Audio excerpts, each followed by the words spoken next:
الحمد للہ والصلاة والسلام علی رسول اللہ الحمد للہ والصلاة والسلام علی رسول اللہ وعلی آلہ واصحابہ ومن والاه. وعن عبد الله بن عمرو بن العاص رضی اللہ تعالی عنہ قال سمعت رسول اللہ صلی اللہ علیہ وسلم يقول اذا سمعتم المؤذن فقولوا مثل ما يقول وصلوا علي فإنه من صلى علي صلاة صلى الله عليه عشرا ثم صلوا الله لي الوسيلة فإنها منزلة في الجنة لا تنبغي إلا لعبد من عباد الله أرجو أن أكون أنا هو فمن سأل لي الوسيلة حلت له الشفاعة. حدیث صحیح رواہ الامام مسلم فی صحیحہ والنسائی فی سننہ والترمذی فی جامعہ والامام ابو داود فی سننہ والامام احمد فی مسندہ. ناظرین خیر مقدم ہے آپ کا. کل کے درس میں ہم نے اس حدیث کو آپ کے سامنے رکھا تھا. آج ہم نے پھر سے اس حدیث کو آپ کے سامنے رکھا ہے. آئیے پہلے اس کا ترجمہ سن لیتے ہیں اور پھر اس کے بعد جو گزارشات اس کے تعلق سے باقی رہ گئی ہیں وہ آپ کے سامنے رکھتے ہیں. حضرت عبداللہ ابن عمرو بن العاص رضی اللہ تعالیٰ عنہ بیان کرتے ہیں کہ میں نے رسول اکرم صلی اللہ علیہ وسلم سے سنا. آپ فرماتے تھے کہ جب مؤذن اذان دے تو جو کلمہ مؤذن ادا کرے وہی کلمہ تم بھی ادا کرو، اور اذان ختم ہو جائے تو پھر اس کے بعد مجھ پر درود بھیجو. فَإِنَّهُ مَنْ صَلَّى عَلَيَّ صَلَاةً صَلَّى اللَّهُ عَلَيْهِ عَشْرًا، اس لیے کہ جو بندہ ایک بار رسول پر درود بھیجتا ہے اللہ رب العزت اس کے بدلے میں 10 رحمتیں اس پر نازل فرماتا ہے. درود پڑھنے کے بعد اللہ رب العزت سے میرے لیے وسیلہ مانگو، کیونکہ وہ یعنی وسیلہ ایک درجہ ہے جنت میں. لا تنبغی الا لعبد من عباد اللہ، اللہ رب العزت نے وہ درجہ اپنے تمام بندوں میں ایک بندے کے لیے رکھا ہے. رسول اکرم فرماتے ہیں کہ میں چاہتا ہوں کہ میں وہ بندہ بنوں. بس جس آدمی نے میرے لیے اللہ رب العزت سے وسیلے کا سوال کیا، قیامت کے دن اس کے حق میں میری شفاعت حلال ہو گئی.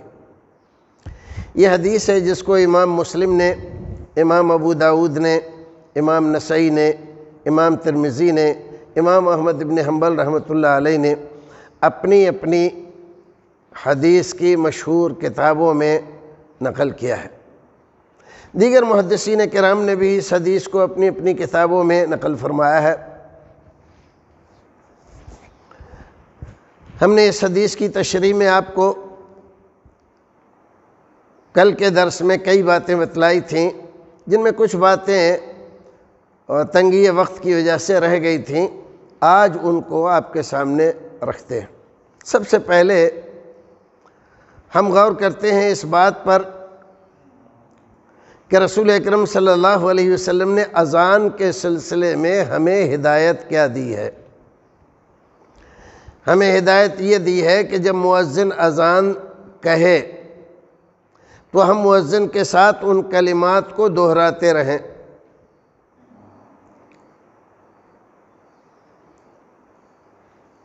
اب کلمات کو دہرانے سے رسول اکرم نے ایک ایک کر کے بتایا کہ مؤذن اللہ اکبر کہے تو آپ بھی اللہ اکبر کہو، وہ اشہد ان لا الہ الا اللہ کہے تو تم بھی اشہد ان لا الہ الا اللہ کہو، وہ اشہد ان محمد رسول اللہ کہے تو تم بھی وہ اشہد ان محمد رسول اللہ کہو۔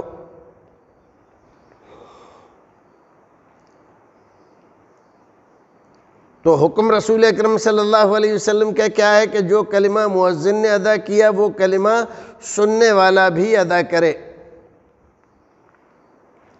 کچھ زمانے سے بعض لوگوں نے رسول اکرم صلی اللہ علیہ وسلم کی محبت کا نام لے کر آپ کی مخالفت شروع کر دی۔ آپ نے فرمایا جو مؤذن کہتا ہے وہی کرو، انہوں نے کہا کہ نہیں ہم تو وہ نہیں کہیں گے، ہم تو محبت والے ہیں، ہم تو عاشق رسول ہیں، پھر تم کیا کرو گے؟ تو انہوں نے بتلایا اپنے ماننے والوں کو کہ جب مؤذن کہے اشہد ان محمد رسول اللہ تو تم اپنی انگلیاں ملاؤ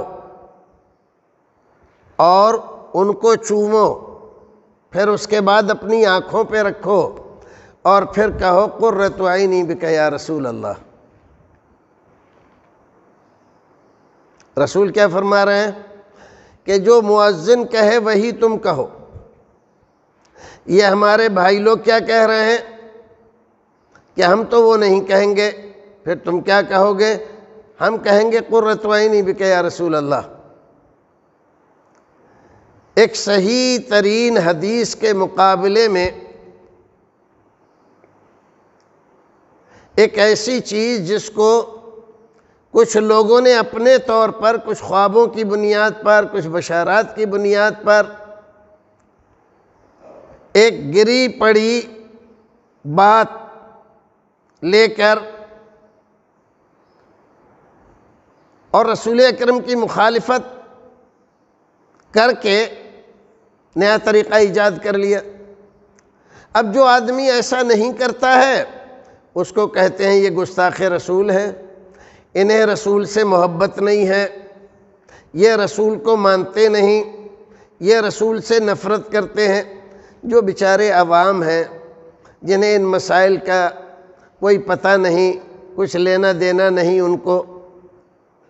ان کو ورغلانا، بہکانا، ان کے دلوں میں نفرتیں پیدا کرنا، کس کے طرف سے؟ جو لوگ سنت پر عمل کر رہے ہیں۔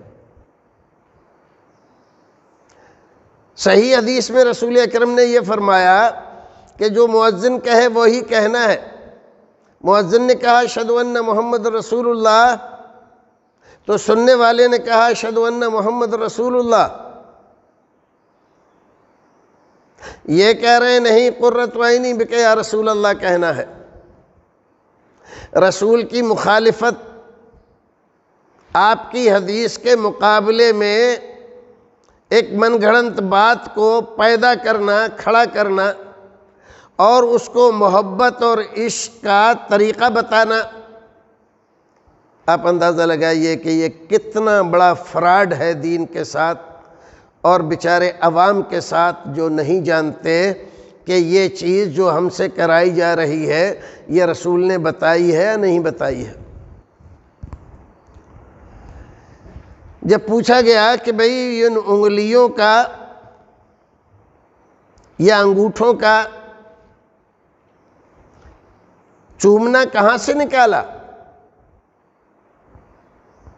کہنے لگے کہ حضرت آدم علیہ السلام نے جنت میں جب رسول اکرم صلی اللہ علیہ وسلم کا نام سنا تھا تو ایسا کیا تھا۔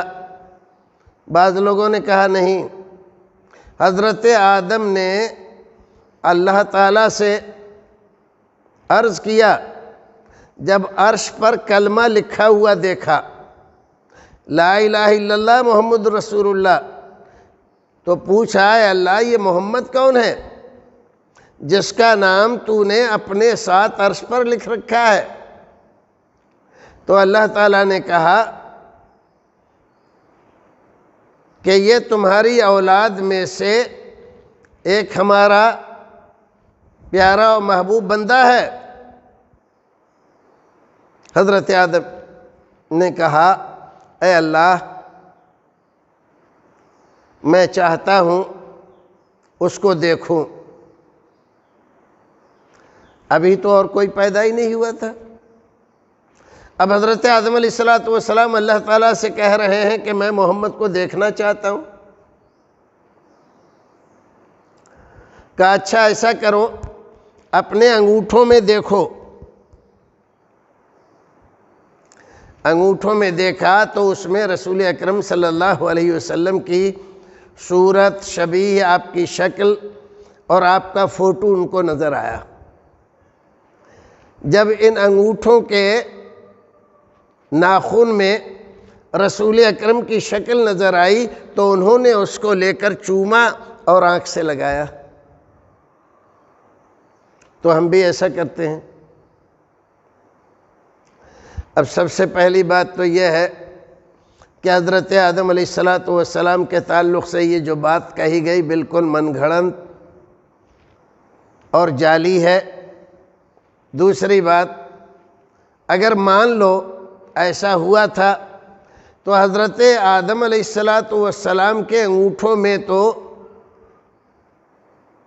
صورت محمد صلی اللہ علیہ وسلم چمکی تھی، نور محمد چمکا تھا جیسا کہتے ہیں، تو انہوں نے چوما اور آنکھ سے لگایا۔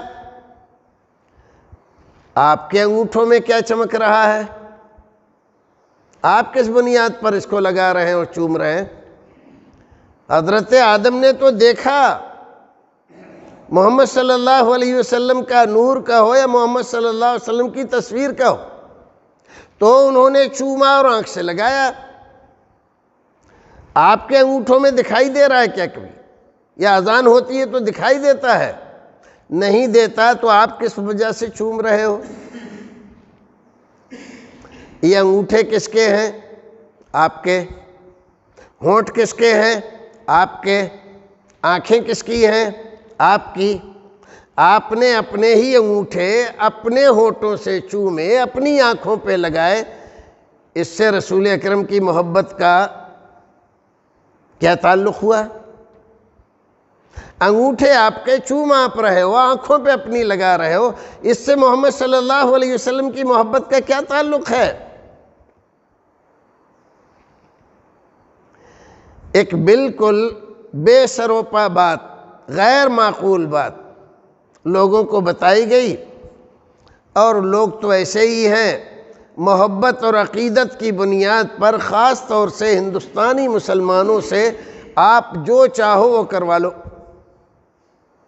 بدعتیں کروا لو، فسق و فجور کروا لو، وہ آپ شرک کروا لو، لیکن کسی نبی کا، پیغمبر کا، رسول کا، پیر کا، شہید کا، ولی کا نام لینا ہوگا۔ اس کی عقیدت اور محبت سے اس کو جوڑ دیجئے، آپ جو چاہیے ان سے کروا لیجئے۔ ان بیچاروں کو معلوم ہی نہیں ہے کہ مسلمان ہونے کا مطلب کیا ہے۔ اگر کلمہ پڑھا ہے تو کم سے کم کلمے کی راج ہی رکھ لو۔ کلمے میں دو ذاتوں کا ذکر آیا، ایک اللہ کا، ایک رسول اللہ کا، تو اللہ کی فرما برداری کرو، رسول اللہ کی فرما برداری کرو۔ سارا قرآن اسی بات سے بھرا ہوا ہے، وہاں تیسرے کا تو کوئی ذکر ہی نہیں ہے۔ آپ عقیدتوں کی بنیاد پر رسول اکرم کی صحیح حدیثوں کی مخالفت کر رہے ہیں۔ جو طریقہ رسول بتلا رہے ہیں اس طریقے کے خلاف اپنا طریقہ، اپنے مولویوں کا طریقہ لوگوں میں جاری کر کے اس کو پھیلا رہے ہیں، اور کہہ یہ رہے ہیں کہ ہم رسول سے محبت کرتے ہیں، ہم عاشق رسول ہیں۔ یہ کیسا عشق رسول ہے بھائی؟ یہ کیسی محبت رسول ہے کہ سراسر نبی کی مخالفت کرتے ہو؟ نبی کہتا ہے ایسا کرو، کہتے ہو ایسا نہیں کریں گے، اس کے مقابلے میں دوسرا کریں گے۔ تو ان باتوں سے آپ کو بچنا چاہیے۔ شریعت نے تو اس بات کی بھی اجازت نہیں دی کہ وہ مؤذن کہے اشہد ان محمد رسول اللہ، تو آپ اس پر صلی اللہ علیہ وسلم کہیں، یا صلی اللہ علیہ وسلم کے ساتھ اللہم صلی علی محمد پڑھنے لگ جائیں۔ کیوں؟ حالانکہ حکم تو یہی ہے کہ جب نبی کا نام سنو تو درود بھیجو، لیکن یہاں پر یہ خاص مسئلہ ہے۔ رسول اکرم نے کہا اذان کے موقع پر جب میرا نام آئے مؤذن لے تو جیسے وہ لے رہا ہے جس کلمے کے ساتھ ویسے ہی تمہیں لینا ہے۔ تو یہاں اپنی عقل نہیں چلتی، یہاں اجتہاد نہیں چلتا کسی کا۔ کوئی آدمی دین میں نیا طریقہ نکالنے لگ جائے اس کی گنجائش نہیں ہے۔ تو یہ بات ہمیں آپ کو سمجھنا چاہیے۔ ایک دوسری بات، آج کل ہم دیکھ رہے ہیں کہ ہمارے ہاں ہندوستان میں جگہ جگہ ایسا ہو رہا ہے، جب سے یہ لاؤڈ اسپیکر مسجدوں میں لگے ہیں، اس سے پہلے نہیں ہوتا تھا۔ ہم نے نہیں دیکھا، ہو سکتا ہو کہیں ہوتا ہو، لیکن ہم نے جو دیکھا ہے یہ سارے لاؤڈ اسپیکر ہمارے سامنے لگے۔ جب سے لاؤڈ اسپیکر لگے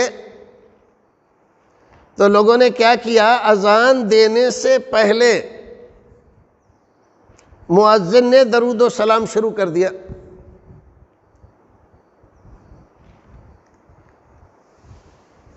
جبکہ رسول اکرم صلی اللہ علیہ وسلم نے یہ طریقہ نہیں بتلایا۔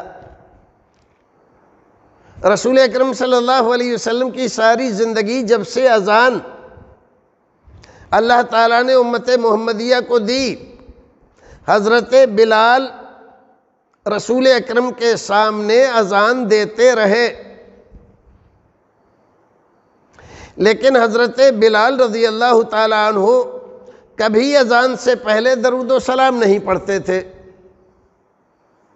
کیا آج کے ہمارے ان مؤذنوں کا جو طریقہ ہے حضرت بلال کے خلاف، کیا یہ حضرت بلال سے زیادہ محبت کرتے تھے اللہ کے رسول سے؟ ان کی محبت حضرت بلال سے زیادہ ہے؟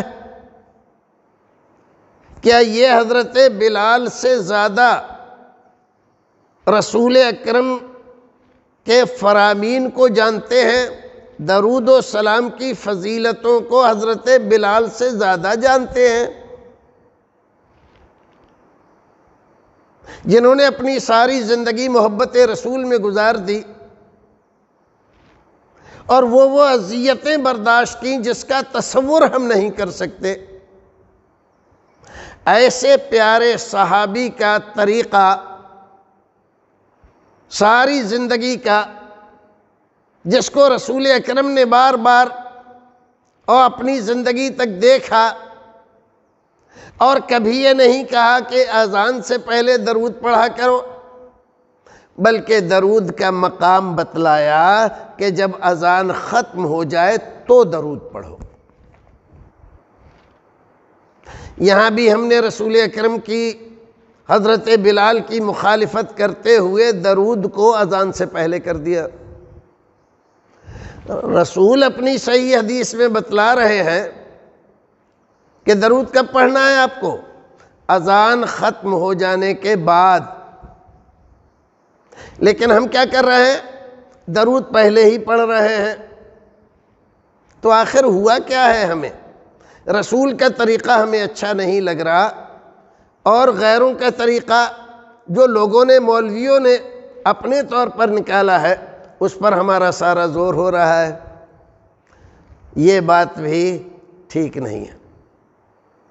ایسی طرح کی باتوں کو بدعت کہا جاتا ہے، جو رسول کے طریقے کے خلاف ہوں۔ رسول نے جو طریقہ بتایا، صحابہ کرام نے جو طریقہ اپنایا، اس کے خلاف کوئی آدمی نیا طریقہ نکالے تو اسی کو بدعت کہتے ہیں۔ اور بدعت ایسی چیز ہے کہ بندہ اگر بدعتی ہو جائے تو جب تک بدعت نہ چھوڑے اس کی نماز چاہے فرض ہو یا نفل ہو اللہ رب العزت قبول نہیں کرتا، اور اللہ رب العزت اس کے سارے اعمال غارت کر دیتا ہے۔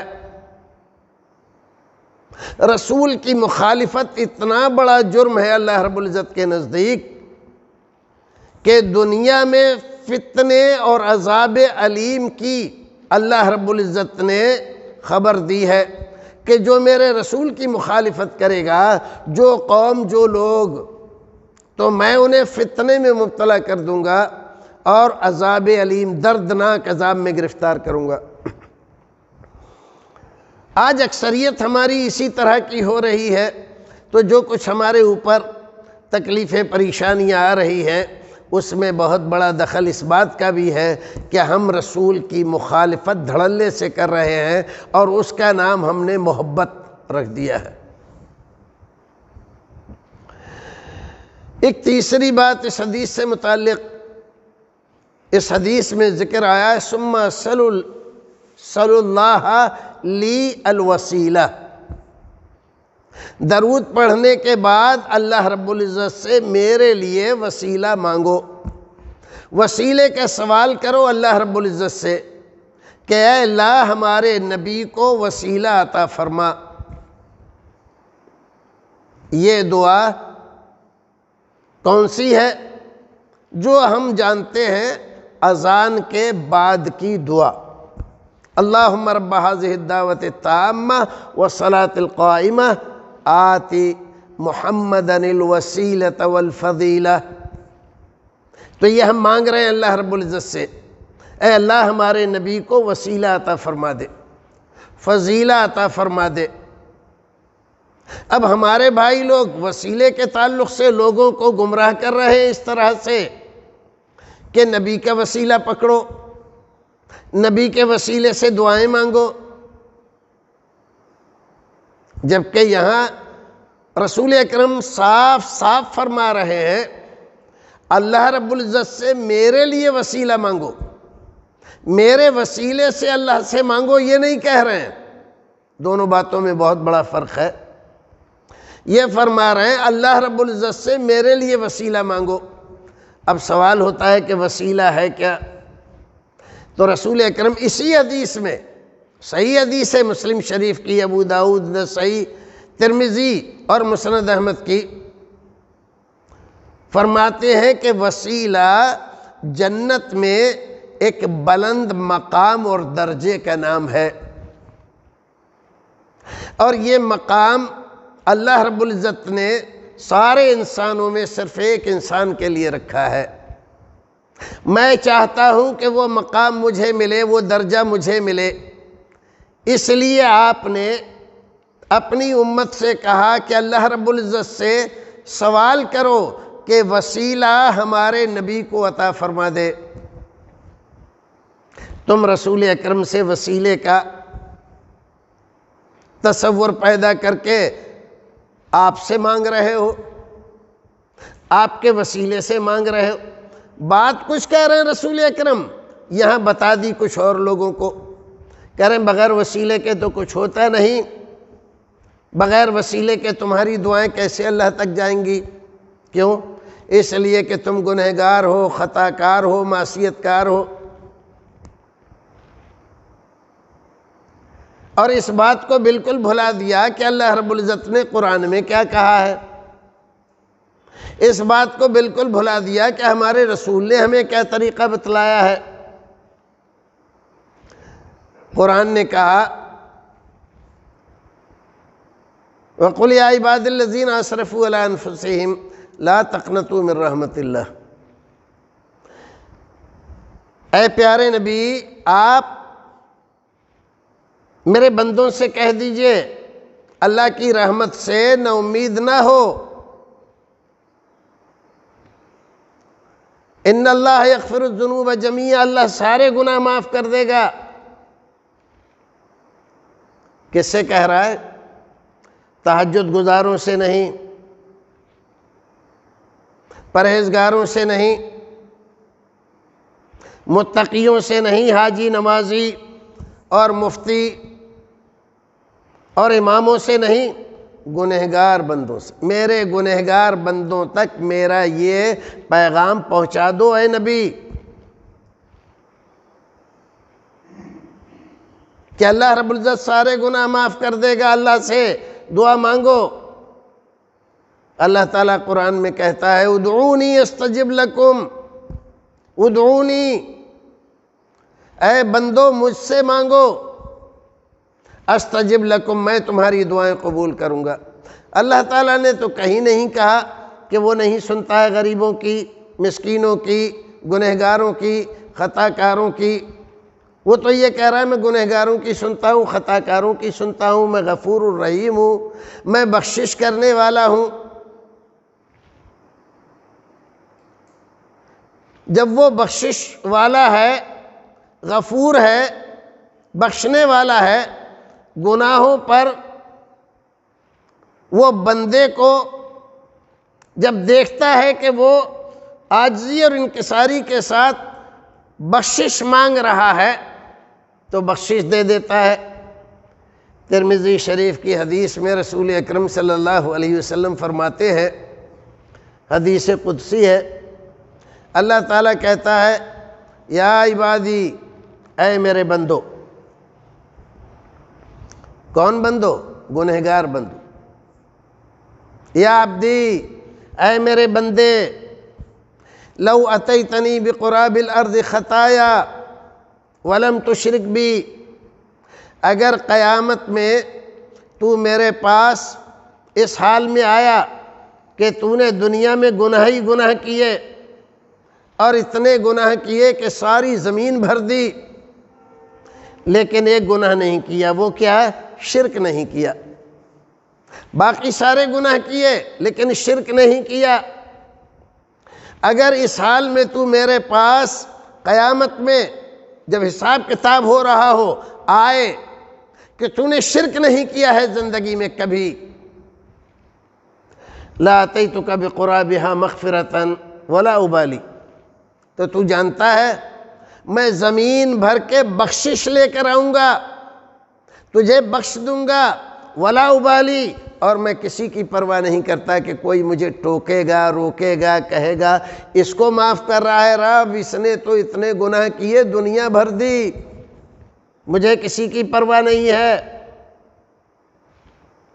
اس آدمی سے اللہ محبت کرتا ہے جو شرک نہیں کرتا، جو توحید پر زندگی گزارتا ہے، وہ غفور الرحیم ہے، بخشنے والا ہے۔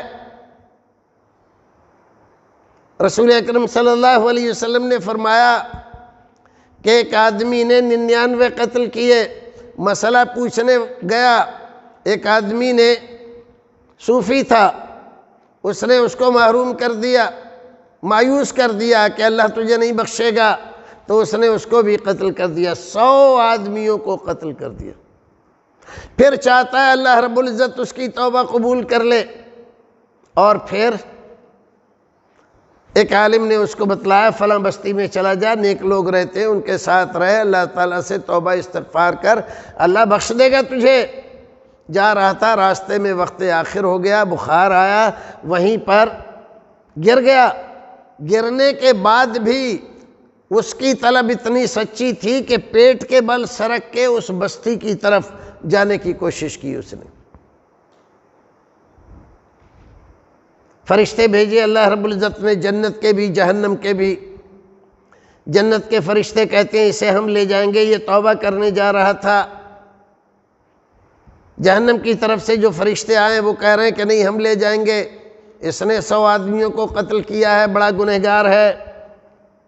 اللہ رب العزت نے ایک انسان کو، ایک فرشتے کو انسانی شکل میں بھیجا۔ ان لوگوں نے کہا اچھا اس انسان سے فیصلہ کروا لو، اس کو بلایا، کہا ایسا ایسا معاملہ ہے، اب تم بتاؤ اسے کون لے جائے، ہم لے جائیں یا ہم لے جائیں؟ تو اس نے کہا ایسا کرو، جہاں سے یہ آ رہا ہے بری جگہ سے آ رہا ہے، جہاں یہ جا رہا ہے اچھی جگہ جا رہا ہے، ان دونوں جگہوں کو ناپو، کون سی جگہ قریب ہے، جس جگہ سے آ رہا ہے وہ، اگر وہ جگہ قریب ہو تو جہنم والے فرشتے لے جائیں اس کو، کیونکہ وہ بری جگہ ہے، اور اگر وہ جگہ قریب ہو جہاں یہ جا رہا ہے توبہ کرنے کے لیے، وہ قریب ہو تو جنت والے فرشتے لے جائیں، کیونکہ یہ توبہ کرنے کے لیے جا رہا تھا۔ اے بھائیو، اے مسلمانوں، کیا ہو گیا ہے تمہیں؟ اللہ رب العزت کے بارے میں بدگمانیاں کرتے ہو، اس کے بارے میں یہ شڑینتر پھیلاتے ہو کہ وہ گنہگاروں سے نفرت کرتا ہے، گنہگاروں کی دعائیں نہیں سنتا ہے، یہ شیطانی وسوسہ ہے، یہ سچی بات نہیں ہے۔ جو اللہ 100 آدمیوں کو قتل کرنے کے بعد آدمی کو بخش دے، جو اللہ زندگی بھر کی طوائف رنڈی کو ایک کتے کو پانی پلانے کی وجہ سے بخش دے، اس رب کے بارے میں جو اپنا پہلا تعارف بندے کو کرائے بسم اللہ الرحمن الرحیم، کہ میری رحمتوں اور میری نوازشوں اور عنایتوں کی کوئی حد نہیں ہے، ایسے رب کے بارے میں تم یہ پھیلا رہے ہو کہ وہ گنہگاروں کی سنتا نہیں ہے، بہت ہی بری بات ہے۔ اللہ رب العزت کو بدنام مت کرو، اور اللہ رب العزت کو بدنام کر کے جو اسلامی عقیدے سے انحراف کر رہے ہو، یہ بہت بڑا جرم ہے۔ تو اللہ رب العزت سب کی سنتا ہے، گنہگاروں کی بھی سنتا ہے، اور کسی واسطے وسیلے طفیل کی کوئی ضرورت نہیں ہے۔ ساری نماز ہم پڑھتے ہیں اول سے آخر تک، ساری نماز میں دعائیں ہی دعائیں ہیں، لیکن کسی دعا میں واسطہ وسیلہ طفیل نہیں ہے۔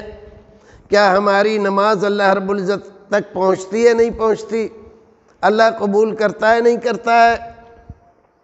قرآن شریف اٹھاؤ، بسم اللہ الرحمن الرحیم سے لے کر والناس تک پڑھ جاؤ، کہیں واسطہ وسیلہ طفیل کسی کی دعا میں، نبی ہو، ولی ہو، پیر ہو، پیغمبر ہو، شہید ہو، کوئی بزرگ ہو، ان سارے لوگوں کی دعائیں قرآن شریف میں موجود ہیں۔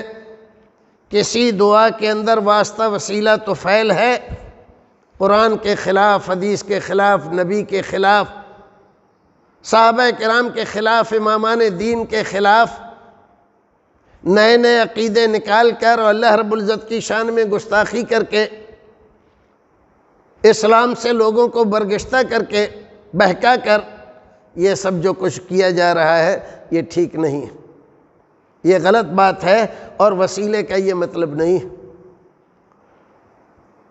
وسیلہ جائز بھی ہے اور وسیلہ ناجائز بھی ہے۔ ہم یہ سمجھیں کہ اللہ رب العزت نے